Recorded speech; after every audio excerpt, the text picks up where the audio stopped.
Hi everyone, welcome to Living La Vita Loca podcast, a retro gaming podcast for some of your retro gaming needs. My name is Fazz. And I didn't eat these Skittles quick enough. Yeah, Sir Skittles enough. Sir Skittles quick enough. And Fiona's here again this week with us. Hello. Just come along for the ride to, talk some retro video games and just, chime in with all the important questions. Mm-hmm. So there we go. Hopefully answer for Rich once he's finished his squittles. Squittles? Squittles. That's two things you don't want to mix. Squittles. So we are on our PSP, PS Vita this week. And yeah, it feels like it's been ages since we've just had a pure PSP, PS Vita gaming situation. It's because my thumbs can't hack it anymore. Yeah, no, yeah, it's definitely a thing, a problem. Yeah, like it's so small. That console is so small to hold.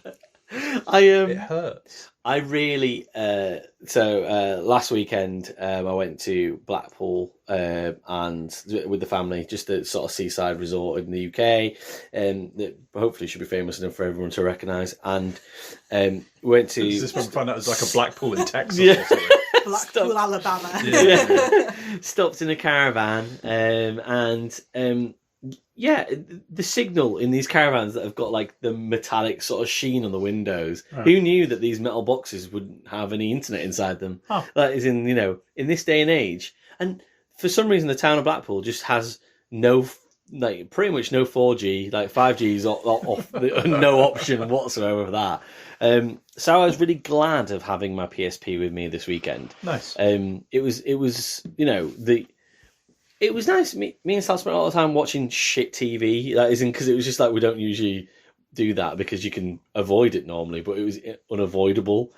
So, and whilst that was on, I kind of booted up the PSP a few times. So whilst I bemoan the pain that it gives you playing on the small handheld nowadays, having it was really useful. Nice. So it just reminded me that the internet isn't everything. There was a time before the internet. Yeah. I don't want to disparage Blackpool. But just for just for context, if there's listeners who haven't had the pleasure, like I went there for my 18th birthday, right? And my overriding memories of it are, for some reason, all of the illuminations were like done by Lawrence Llewellyn Bowen that year. Brilliant. And also look him up. Look him up with sunglasses on. But yeah, and then I like some spotty teenager. I was also a spotty teenager, but I felt like he was a younger spotty teenager. Like definitely did a bit of a thigh grab whilst he was trying to strap me into a ride, and my friend got her boobs grabbed in the House of Horror. So just that's the vibe I always associate with Blackpool. It's still nice the same. That you had an actual family holiday there, because I genuinely, based on my one experience, I don't know. Yeah, no, it was still probably wouldn't go back, to be honest. No, it's still kind of the same. Like as in, so it's such a chalk and cheese experience that you can go and have a really fun time doing the activities. Like as in on like a Ferris wheel on the pier, and going up the tower and stuff. The kids had an amazing time, but me losing my house key on the promenade, and it's still there somewhere, everybody. So you find a key. Someone going around every door in Blackpool trying it. But also a Saturday night, you're kind of like going to see the illuminations, but it's quite a party town, isn't it? Yeah, and then you go one block back from the prom, and it is. Whoever has been in charge of Blackpool for the last 50 years, they needed sacked like Detective Gumshoe needed sacked last week, honestly. It's just someone's done such a bad job of looking after development in that town. I remember I went there on a year 9 school trip, and it was you have to, you get given a big A3 map, and it's colour in the sections. Are they entertainment? Are they residential areas and stuff? And I was just sorry, you were zoning Blackpool. Yeah. Were you being contracted out by developers?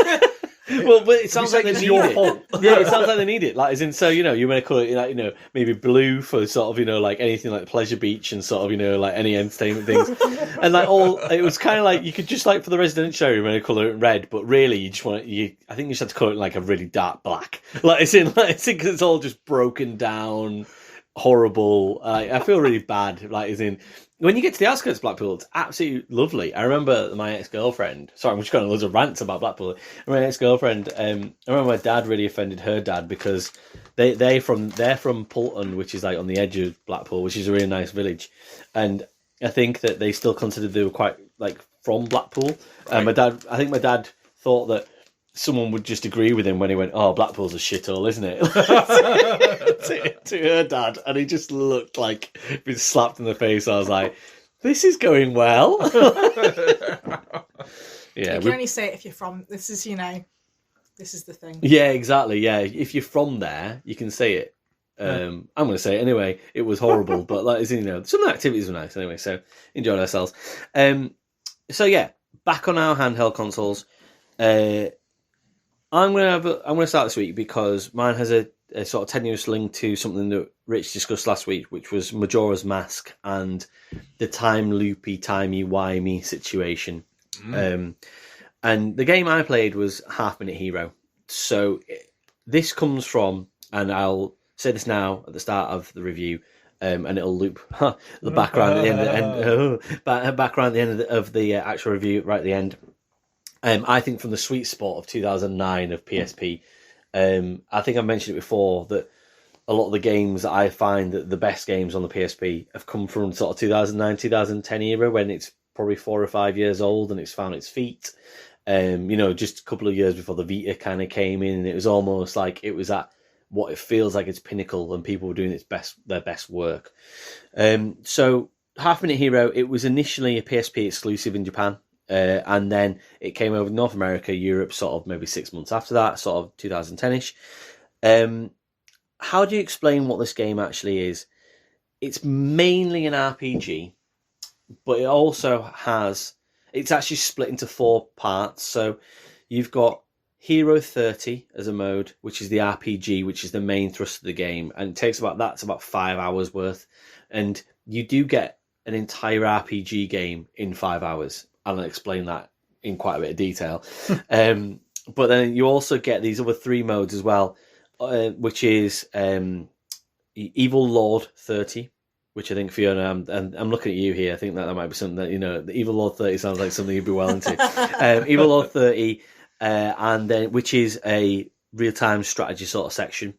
And then you get Princess 30, which is a shmup. And now I'm looking at you, Rich. Nice. Yep. I'm really getting it to the audience here. He knows what he's doing, doesn't he? Those 3 are all unlocked at the start of the game. And then you unlock the 4th section, which is Night 30, which is it's a bit of a, I don't know how to describe that really, a bit of an action-adventure sort of, probably, and kind of like a little bit almost like a wrestling sort of adventure, if you will, okay. Which I'll explain hopefully a bit better.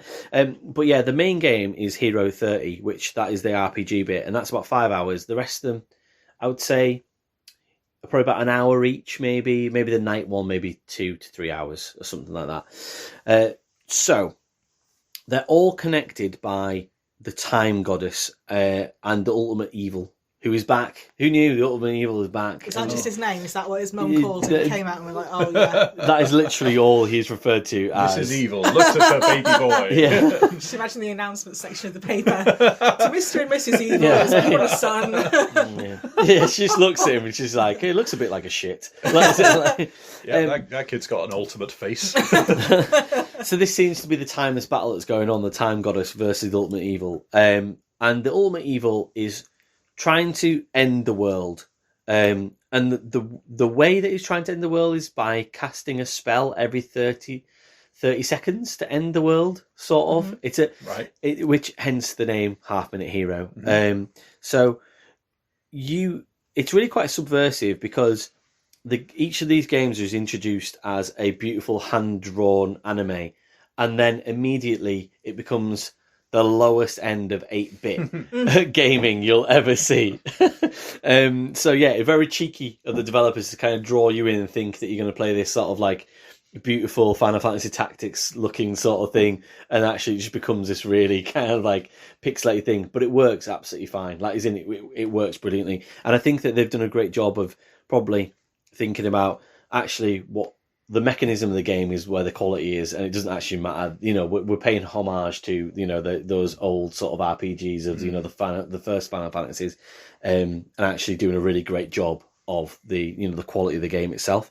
The music absolutely fucking kicks ass straight away. Like, as in, so the theme music kind of has I guess the generic tropes of what you would expect an RPG sort of music to sound like, and then it becomes Dragon Force. Like, it's brilliant. I absolutely loved it. Sort of immediately as soon as you get into the game, like, I'm just feeling great about this. So Hero 30, you are a young rough traveller, basically, and you get enlisted by the time goddess. Basically, all she really cares about is cash. Like, she's really kind of like, you know, a bit of a cash whore, really. So an evil spells, it's been sort of passed around all these evil lords of a kingdom, and this evil spell basically will end the world in 30 seconds. So you have 30 seconds to get to the evil lord to defeat him before this spell is cast. In terms of a basic premise, that's kind of it, really. That isn't it. It is a little bit cheaty in so much that you can get to a time goddess statue within this 30 seconds and reset that time, but you do have to pay her money, because she likes the money, to actually make that happen. You earn money through battling. Now, battling is auto, which is basically you walk around the world map, obviously in this 30 seconds, if you will, and you bump into random monsters, and the battling is literally you just bounce off these monsters really aggressively until they fuck off. And it's like, and you level up through that and also earn money for it. Fiona, question. First of all, I really like the idea that she's like, my noble hero, you must save the world for me, but pay me. First pay me. Yes. It's good to have a contingency. So you're getting paid for battles, but by who? I mean, are these monsters just like, if they got hidden pockets and they just sort of like jizz out loads of coins when you hit them hard? It's like a Meowth. Like a Meowth. They just kind of like, you know, cast the coin fucking move or whatever. Like, everyone's just got some gil knocking about, haven't they? Like, you know, hanging off them. It's true, though. In every RPG, you always seem to just accrue money, just like, you know, beating up random animals. And it's just like, you know, it is a bit unfair to think that they're just, you know, you're effectively just mugging them in a desert or a forest. Maybe in RPGs, all of the piggy banks are sentient and live. Yeah. Points. Yeah. Just all these pigs like running away and emigrating south when it like becomes the next kind of college intake year. They're like, no. I mean, the hero's risen again. Oh no! You do have to keep an eye on your health while you're doing this auto battling, because whilst you're bumping off these enemies, as the enemies get progressively harder, they can chunk off quite a bit of health. But you should level up as you get through this through these levels. So the idea, and I guess I need to give you a scenario here. There is these areas, villages that you go into, and time actually stops, and that's where you can pray to the time goddess and pay her money to give you more time. And also you can buy weapons and speak to villagers who give you hints of where to go next. Every level, so there are 30 levels across this land, you're trying to get to the evil lord's castle, like I say, within 30 seconds, and you'll start off in the bottom right hand corner of the map, and they'll be in the top left corner. You'll have to go across some broken bridges. So, there's a broken bridge, I need to go to the next village to speak to a person who's got a hammer, you know, to fix this bridge.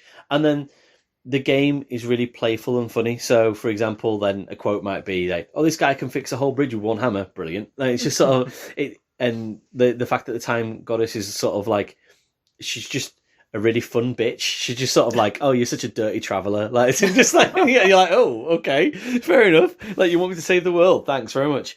You know, she's quite hilarious, but in a fun way.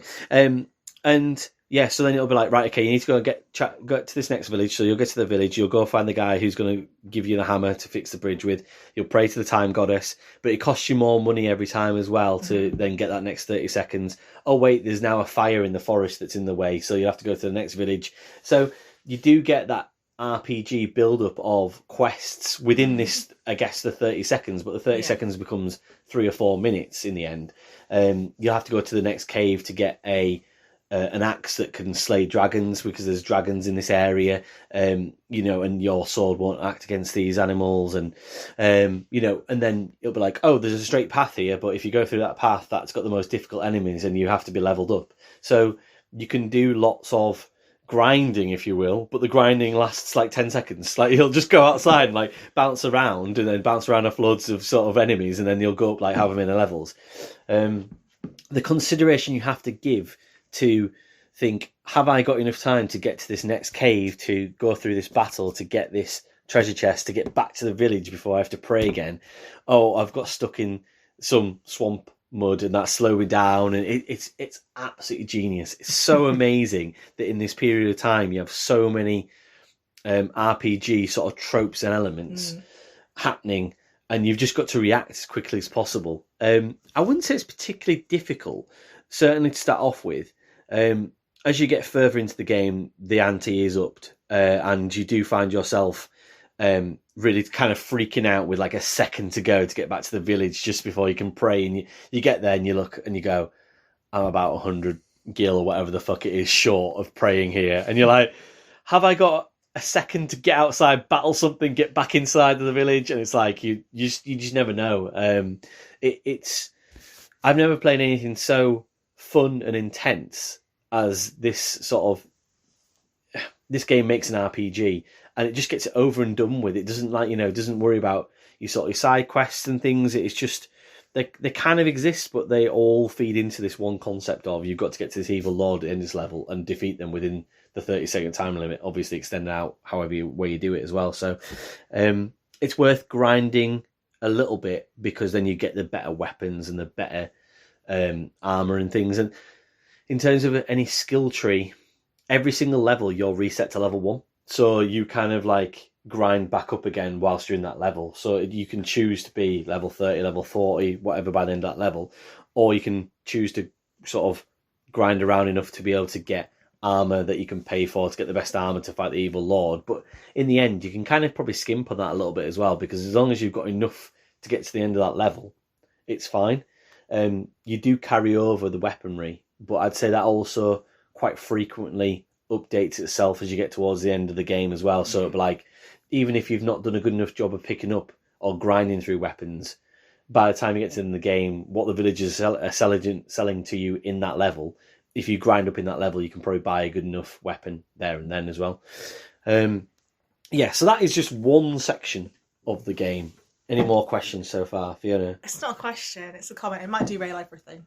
I'm sorry. But not a problem. I've not been able to get out of my head the idea that, like, what would make this great would be if it turned out that this was all a scam from the time woman and the evil overlord, and they were actually like busy mates, and they were just like, because I've read a lot of things, where people sort of like do a sort of jovial article speculating on what it would really be like if you were in, say, Skyrim, and you just like fucking destabilize the whole economy because you've got your, like, massive unicorn horn or your sort of glass armor that literally wipes out the seller's entire inventory, and then no one else can ever sell it on. So you're just wrecking shit all the time as an RPG hero, aren't you? Like, economy wise. And it's interesting, this is all about money. So I wondered if it would be really fun to have it like in reverse, where they're just taking every idiot like starioid young hero. You won the villages I'm buying the things from. But yeah, like this sort of starry-eyed youths that come through the village, like, you're a big hero. Get into your places, everyone. Come on, Axeman. Pretend that's the really special one. He'll pay you. I'm going to be honest. You have no idea how close you are to suggesting that. That feels like, it does feel like this game. Like, it feels like the Time Goddess probably takes everybody and puts them there to help serve the hero. Like, there is even parts of the game where one of the I can't remember which level it is now. One of the evil lords in fact, one of the levels, everybody in villages, they're all imposters. They are all monsters, and they've been covered in like human skin. Because isn't that? And it's like, isn't this funny? Like, we're totally taking the piss out of you and stuff. And there are plenty of moments where it's like not as on your nose as, but almost. Oh, the princess is in another castle. That is in. So that happens quite often. And when that happens to you and you have got 5 seconds left on the clock, you're like, fuck! Like, you really screwed me big time here. So that does happen, that subversion of sort of like, the joke's on you kind of in a way. And this all happens in, the year 100, I think it's called, Time Goddess 100.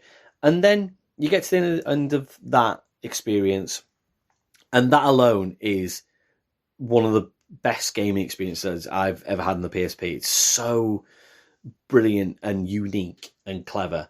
And that's like I said, that's about 5 hours worth of RPG just packed in there, and you get everything you need in there. And then the story reaches a natural conclusion where the hero's kind of like, is basically on ice, effectively. And then it goes, so you go to the next one, which is the Evil Lord 30, and that's 100 years later. So I'll read you the synopsis of this one. Evil Lord is obsessed with beauty, but his heart is warmed by the inner warmth of his love, Millennia the Bat. So basically he's in love with a human. She turns into a bat.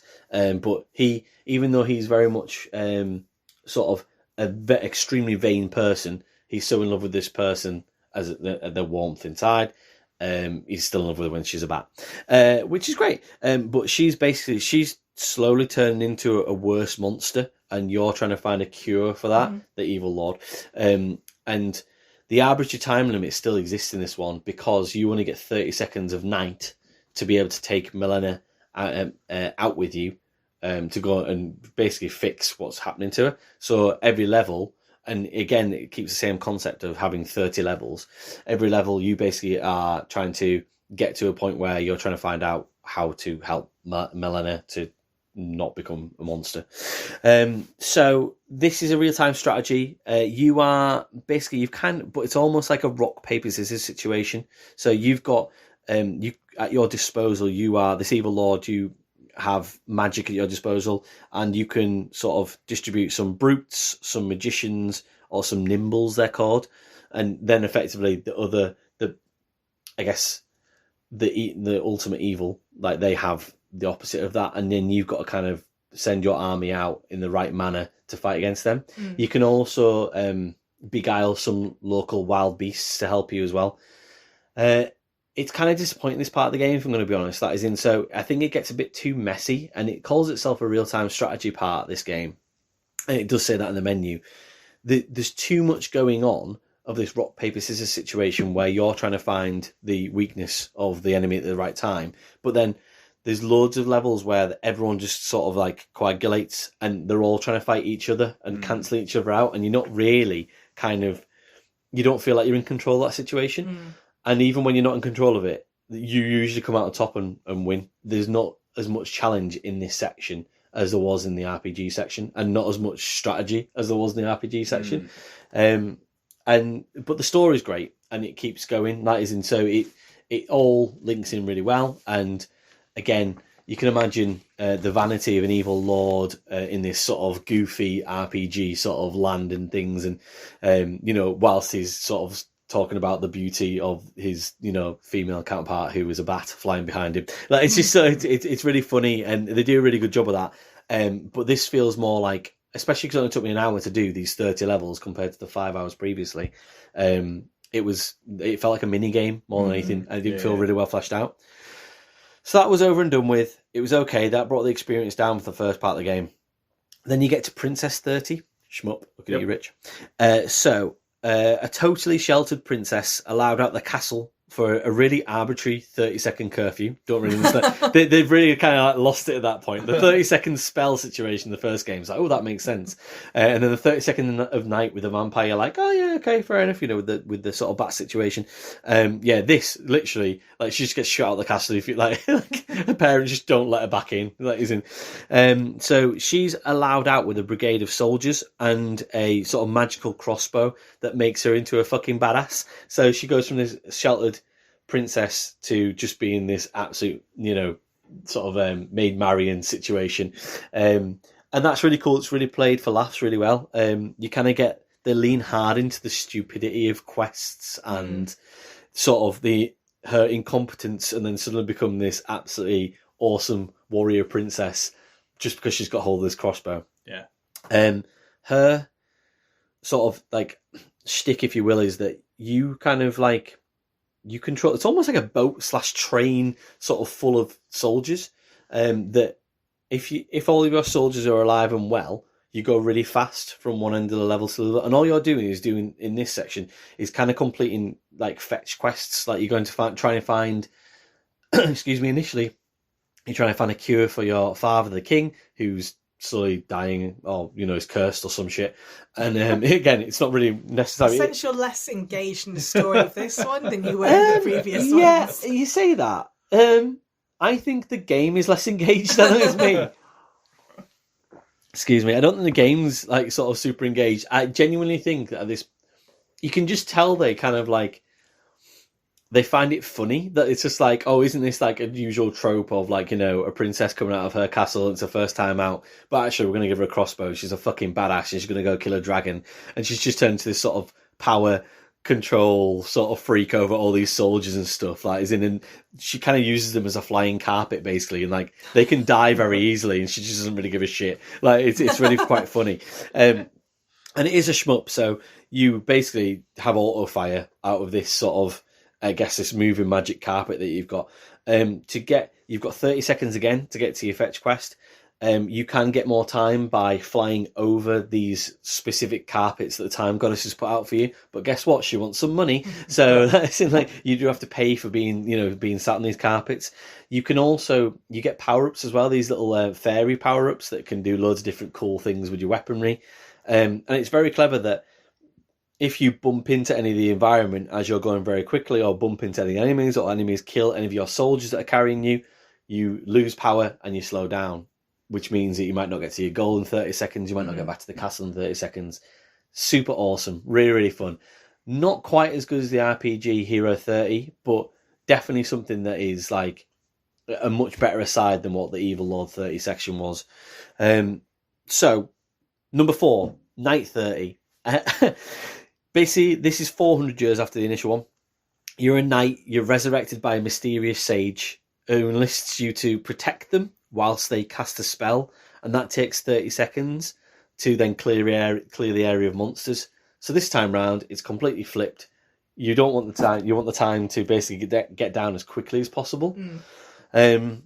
Your sage that you're protecting can't move whilst they're casting the spell, so the time doesn't go down. So if you're dragging them somewhere or telling them to come over or come away from monsters, the spell's not continuing. So you've got to get to a point where you get them somewhere safe, and you can level up the traps that you can set and things to keep the monsters away from them whilst the sage is casting the spell.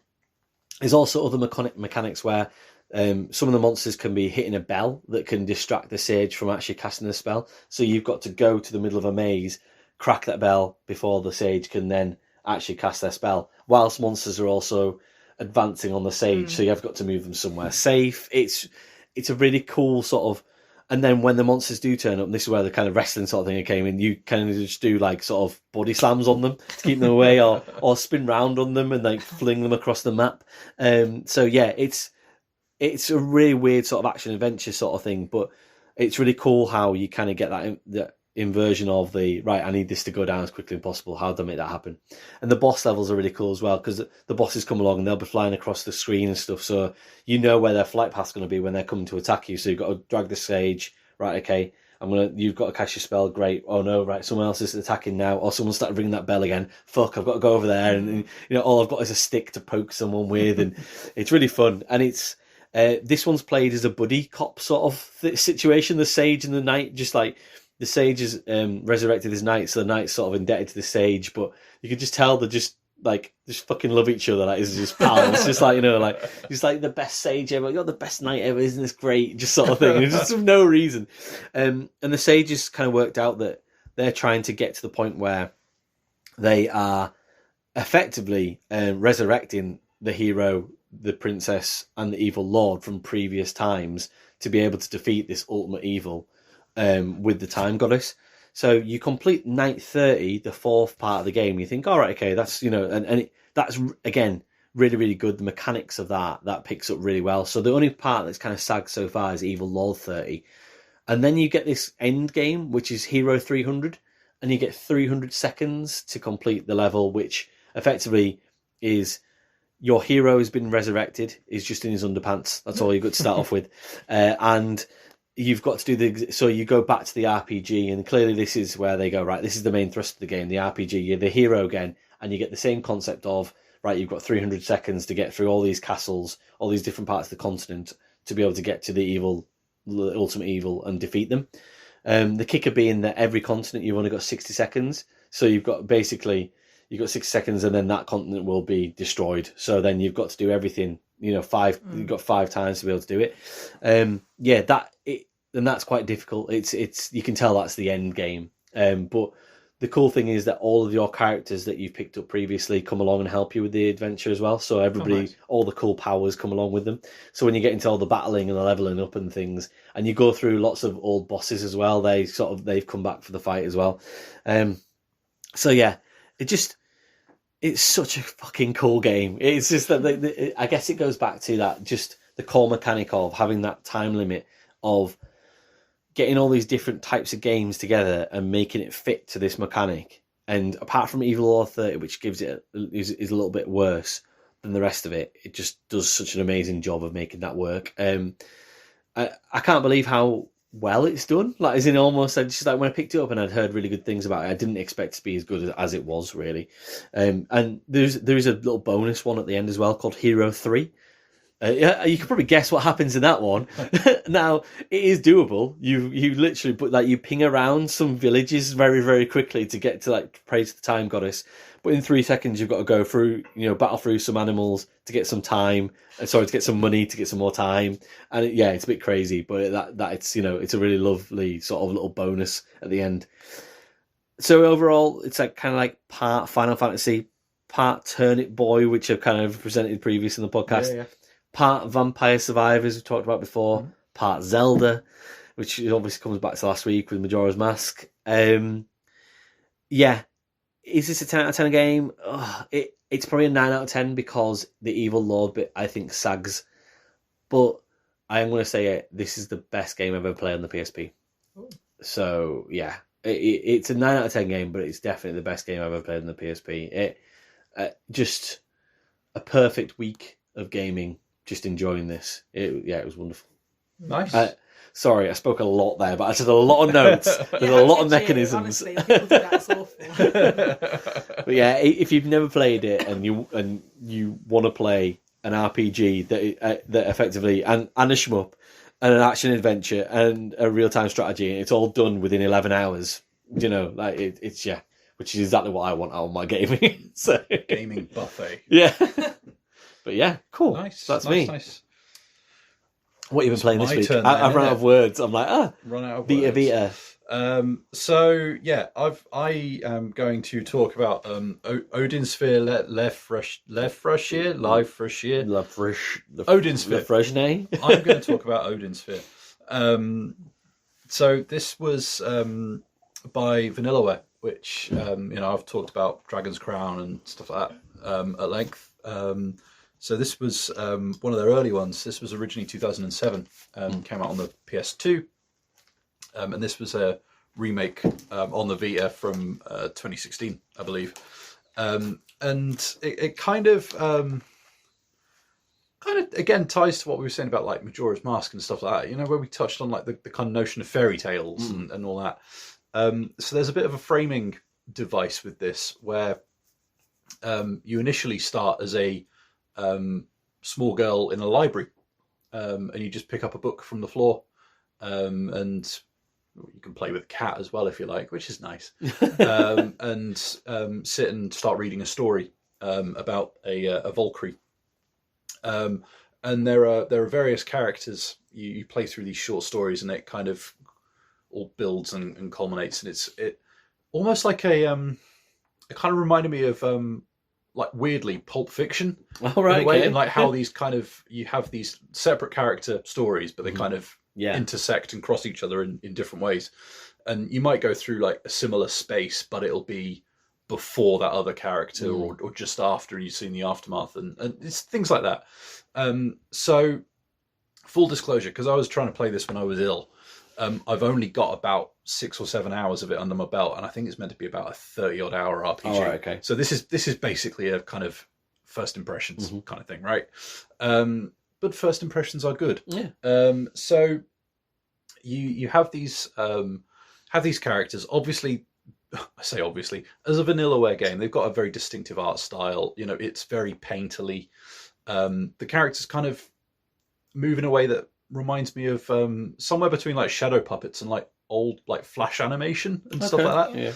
Yeah. So it's got a very distinctive look and way of moving. But it's basically like a kind of side-on 2D action RPG, I guess. So you have these long old story sections, and then you go into a set of levels, or a level rather, that's kind of made up of these battle areas that kind of loop in on themselves. So you're always moving left to right, but ultimately you will come back on yourself eventually, right? Yeah. And on the map they're shown as a circle, and you can kind of see you going around this circle and various enemies on it. And then they'll be separated by these kind of transitional areas that are just like left to right or right to left, up and down, kind of 2D side on, no looping kind of thing. On the way you can get things like rest areas, ways you can teleport between various checkpoints, things like that, places you can get food and build up your experience points and all that kind of stuff through that. The reason I mention all this is because when I first looked at it, I was like, what the hell is going on with this map? And then within about 5 minutes, I was like, actually, this is really clever. Yeah. Like the way the maps are laid out and the way it's set out, and the navigation is pretty clever for what it's trying to do. The thing that kind of got me is that it's not quite, what am I trying to say here? Oh, right. So you know how in a lot of big budget games nowadays, there's kind of well, maybe not even just big budget games. In a lot of games nowadays, there's an insistence on crowbarring in crafting mechanics, right? In Absolute bastards. Yeah, this does not have crafting. Oh. However, you can pick up seeds that you can plant plants to grow things that you can then eat to get experience points and buffs, or you can use them as ingredients for recipes at these traveling restaurants. Yeah. Or you can pick up items off the floor. Like, there's a lot of stuff involving alchemy, potions, picking up recipes that you can create new potions with, and all that kind of stuff. And so there's a not insignificant bit of inventory management and all that kind of stuff. And it kind of feels like that in early stepping stone towards like crafting mechanics, but geared more towards potions and things like that. It's fine. I didn't really engage with it as much as I could or should have, because you could still pick up a lot of potions and stuff like that in the world anyway. There are other ways to do the same thing. Yeah, Can you gain the experience without doing that? Because you can, but it kind of gets a bit of a boost. So one example I had was I hit a bit of a difficulty wall, and suddenly found myself like, I was breezing through a lot of it. And then suddenly I was up against an enemy, which I knew would be a tougher one anyway, but it was just wiping me out. And then I realized, like, the classic RPG thing of, oh, well, maybe I should go and grind somewhere. But actually I've killed a load of stuff and none of it's respawning. So how do I grind? What do I do? I plant seeds. And then, you eat a lot of fruit. Yeah. and things like that. It's weird that you get XP, because like I've done my share of RPGs where I'm like, I hate this crafting, and like often there's another way to just ignore it and just spend more money, which is fine, I don't mind that, or it doesn't make a lot of difference anyway. But I've never played one where it's XP that you get. It's normally like, oh, this is how you make your sword marginally better. Or, So weirdly enough, one or two of the Yakuza and Like a Dragon games do kind of similar things. So you can get your health back, but you also get an additional benefit as well. Because you made it. Well, or somebody else made it for you, but it's a nice square meal, and there is nourishment and all that kind of stuff. No, I get that. I meant, like, it sounded from what you said like the like the XP was because you had farmed it yourself, whereas if you had just No, got the it's- same plant from a shop, you wouldn't be getting the XP. No, so like you That's have. that's too real for me. That, to be honest, Yeah, like, no, that's far too complicated. No, no, okay. no, no. You're overcomplicating I've made this it. worse than it really is. No, haven't that's I? like that's how I Eat work in real fruit. life. I'm like, I just buy from the shop. I have no EXP like in Yeah. how to actually cook shit. So, Like, so what we're saying is that you can get you can plant seeds to grow fruit, eat Yes. fruit, get benefit, Yes. or you can get various ingredients from your plundering, use them at this kind of traveling restaurant, or go to one of the towns and all that kind of stuff, and get an omelette rather than growing an omelette. So, for example, but there's all that kind of stuff, and then you add in all this alchemy stuff as well. Now, the reason I mention a lot of that is that whenever you pick up a new recipe or a piece of lore in the world, like a piece of parchment with some important notes on it and all that kind of stuff, or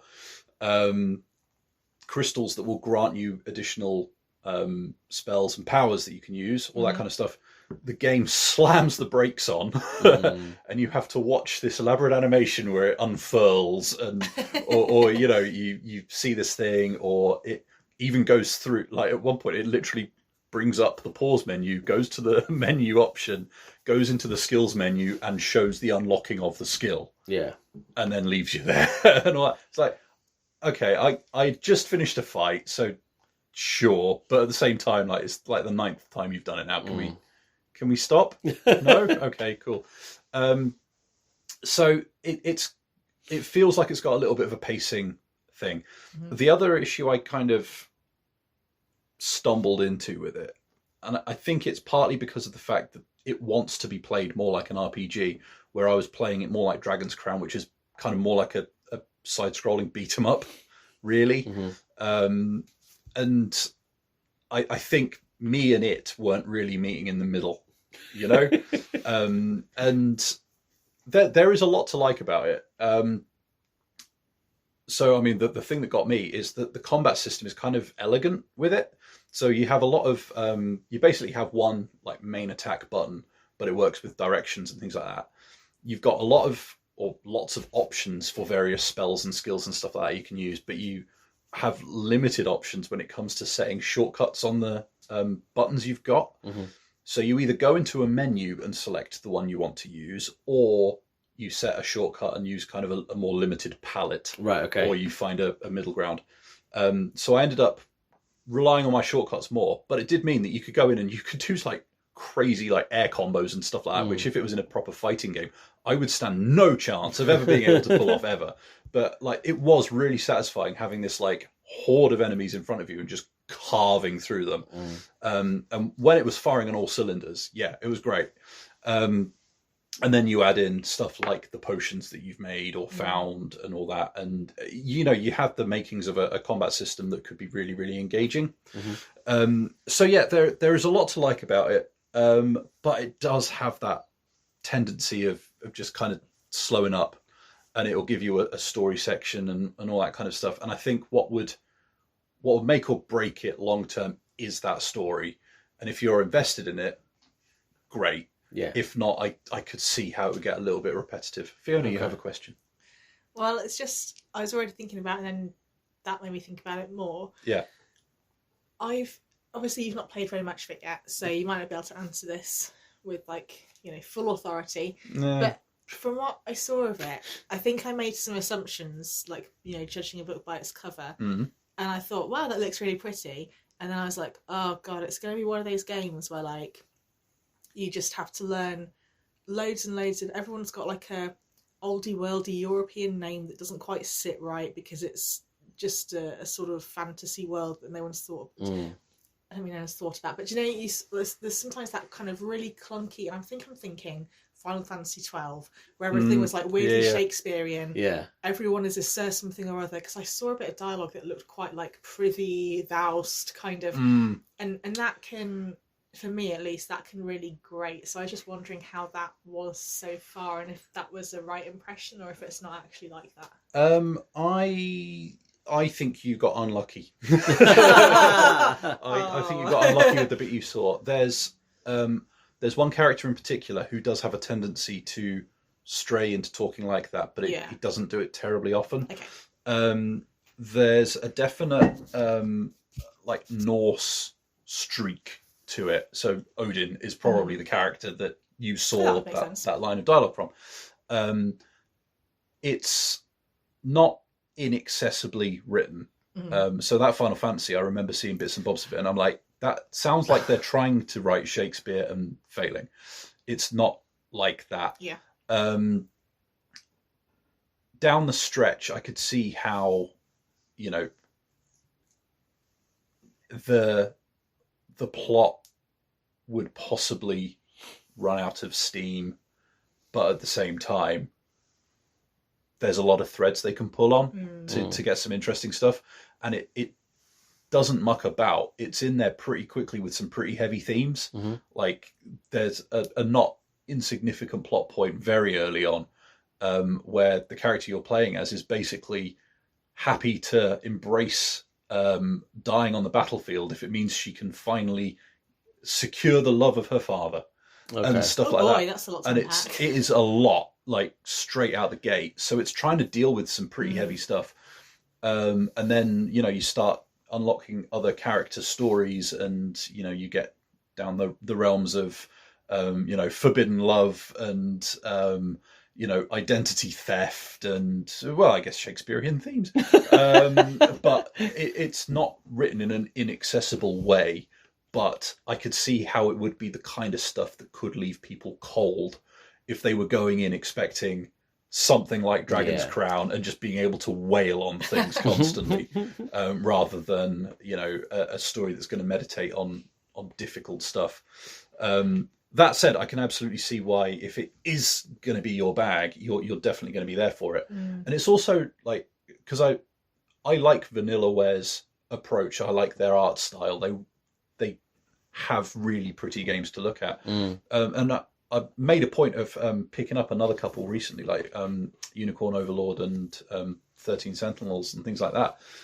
Just because I played Dragon's Crown and was like, oh, well, I can kind of see the jump from Odin Sphere to side-scrolling beat-em-up. 13 Sentinels is almost more like a kind of visual novel with real-time strategy elements. Yeah. And then Unicorn Overlord is going down your kind of tactical RPG route. And if you look at... There's like a family game. Exactly. You can start to see how all of those threads overlap. Yeah. And I think when you look at it through that lens, like Odin Sphere is very much where so much of that starts, and is kind of at the heart of it, because there's so many of these different bits that all kind of come together. Sounds quite similar, that is. Well, it's not similar, but a good theme sits well with Half Minute Hero, that there's lots of different themes being drawn together in that Pulp Fiction sort of thing you were saying, in terms of like having a few sections of different things. Yeah, and I think that's overlapping. I think that's the only thing though, is because it is only different character stuff. The gameplay is still, from what I've seen so far at least, is still the same. So yeah, like it's something that I would play more of quite happily. But just haven't had a chance. Just haven't. So I'm going to give it a 7 out of 10 for now. But I could absolutely see that, given another however many hours, and if you get into the story, like that could quite happily be getting up there. Good. 7's good. Yeah, good first impressions, like you said. Yeah, it could quite easily end up with another couple of points on it if it played its cards right down the line. And because have you reviewed Dragon's Crown as a pure review for the podcast yet? No, I know you've mentioned it quite a few times and how much you enjoyed it, or not. Or I think I kind of snuck it in passing once upon a time. And I'm going to say that by checking the scores, because I think I remember chucking it in somewhere.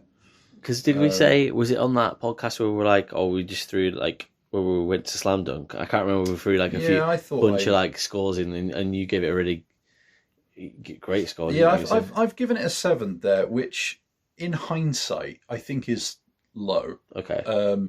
Just because of me personally and how much I like it. I think this was back when I was trying to review things objectively, and let's face it, that's a load of bollocks. No one gave me those notes.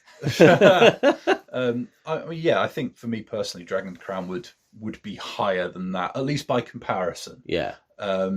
So yeah, if ever we get to the stage that we're reevaluating, Dragon's Crown would probably for me be an 8. I don't know would it be quite a 9, maybe not, but at any rate, Odin Sphere definitely ticking boxes, but not as many as Dragon's Crown. I love that you think that we're going to get to the idea where we're like episode 314. We're like, when we've run out of ideas. Another review. The library has finally been spent. How many reviews have we done of this game now? It's like... It's one of those things though, like where when taken in isolation, you could give it 1 score, but then if you start to view it through that kind of lens of, well, this is what else the same people did. Is it better? Is it worse? It's definitely, my experiences with Dragon's Crown definitely coloured my experience with Odin Sphere. So yeah, stands to reason it would go the other way as well. How are you feeling about the Vita library now? Like what we like 18 months in, and we're kind of doing Vita PSP games every other week effectively. Yeah. Like, because that was always a concern, I think, of ours starting off maybe, or like in general, most people say about the Vita, don't they? The library of the games, that isn't how many there actually is. And I was just thinking about, when I was talking about PSP having that really great glut in 2009, I'd not even really accessed that sort of area of it yet before starting the podcast. Like, what are your thoughts and feelings at this point in, like, as in, getting through the games you're getting through and stuff, like, as in general? Well, yeah, like, as in, do you see that you've got like loads left to get through in your pile? In your sort of, I know we've got a spreadsheet, haven't we, where it's like, this is what we've got available, and it's like, I don't really rate it. It's a lot of it is stuff that came out on other things. Not, it's not like, say, the Evercade, where it's bringing back a load of, arcade things or whatever that, never got a home release, or, suddenly you can play in the palm of your hand. Sure, there's bits and bobs, but like, I would struggle to point at much and say, yes, that is the quintessential Vita library stuff. I would have said, once upon a time, things like Gravity Rush, Tearaway, things like that, but they all got re-released on PS4 anyway. So what's the Vita left with, really? It's kind of high points are all either, like brushed up PS2 classics, or they're ports of stuff from PSP or PS1, and anything that it had to itself, with the exception maybe of like Killzone Liberation. No, not even Liberation. The Killzone Mercenary. That's it. It just feels like the Vita library on its own feels quite limited. Yeah, it's just interesting, just because it's only really recently I think it's probably the Freedom Wars situation where that's kind of made me think that is the amount of people that kind of go, oh, the last few games that have left on that need broken out of the Vita and stuff, and I'm like, what has the Vita kept? I mean, Soul Sacrifice, I think is basically it now. Yeah, it's just like, and then the PSP's the similar sort of situation really now, where you see more and more now PS Plus becoming better at accessing PSP games and bringing them onto modern day PlayStations and stuff. And we're going back to the conversation of how useful is it actually, playing in your hands, and also I find it the PSP most useful for when I just don't really have access to the television, really. Do you know what I mean? Like, as in, if I could, and and sort of, I'm starting to play the Warriors like for an upcoming podcast, and I've played the PS2 version before, and I probably would play on the PlayStation 2 if I had the TV all the time and stuff. I had the space to do so. Whereas actually, now like I've got the PSP version, I'm like, well, I've never played the PSP version, so I'll see what that's like compared to the PS2 version. But in my heart of hearts, I know it's elsewhere as well. So it's almost it's difficult to sort of see. When we started the podcast, it's like we knew we had nostalgia and love for these consoles. But it's just difficult to sort of see how long that lasts for, because I see more and more people in there kind of going, well, why have I even got this? And you kind of go, I don't know. Yeah, I think it's a good point to make, though, because if anybody was thinking of buying a Vita now today, I would probably tell them to think twice and really check that library. And there are relatively few things that you can only play on a Vita. So yeah, I think it's definitely, it's got a place. It had a time, but yeah, I think it's a harder and harder sell. Yeah, I think it's just nice to have these conversations, just because every so often, like, it's a good check to have these fair sort of thoughts. Like you said, we talk about having PSP and PS Vita games on our podcast quite often and stuff, and I think it's like nice to be able to give it balance and stuff, because you don't have to always be like, oh, isn't the Vita great, or isn't the PSP great, and isn't the library great and stuff, when actually you kind of see things sometimes you kind of go, oh right, okay, well actually at the moment I can see a lot of people talking about sort of, is it worth having, and you're like, you want to give that side of the conversation as well. So yeah. Oh, cool. All right, well, thank you very much for listening, guys, and we will see you again soon. Cheers. Bye.